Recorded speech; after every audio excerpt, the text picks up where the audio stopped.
శ్రీకాకుళం జిల్లా సంతబొమ్మాళి మండలం చెట్లతాండ్ర గ్రామంలోని లక్ష్మీ నృసింహస్వామి ఆలయంలో భీష్మ ఏకాదశి వేడుకలు ఘనంగా జరుగుతున్నాయి.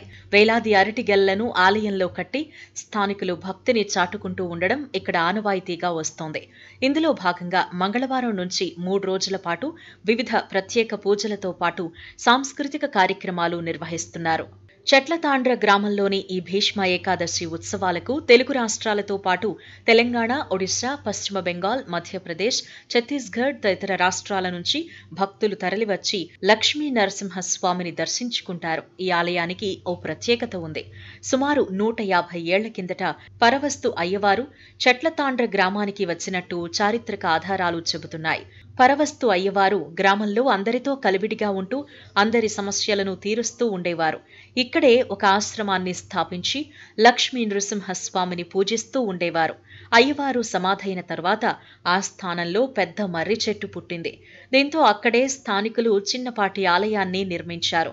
అప్పటి నుంచి భీష్మ ఏకాదశి రోజున స్వామిని దర్శించుకుంటే కోరుకున్న కోరికలు నెరవేరుతాయనే నమ్మకంతో ఏటా భక్తులు ఈ ఆలయానికి రావటం, అరటి గెలలు సమర్పించటం ఆనవాయితీగా మారింది. ఈ నేపథ్యంలో సుమారు 5,000కు పైగా అరటి గెలలను భక్తులు సమర్పించారు. అరటి గెలలు కట్టేందుకు ఆలయ కమిటీ సభ్యులు ప్రత్యేక ఏర్పాట్లు చేశారు. ఎన్నో ఏళ్లుగా స్వామివారికి ఇష్టమైన పానకం తయారీకి అరటి గెలలు సమర్పిస్తూ ఉంటారు. అప్పటి నుంచి ఈ ఆచారం కొనసాగుతోందని స్థానికులు చెబుతున్నారు.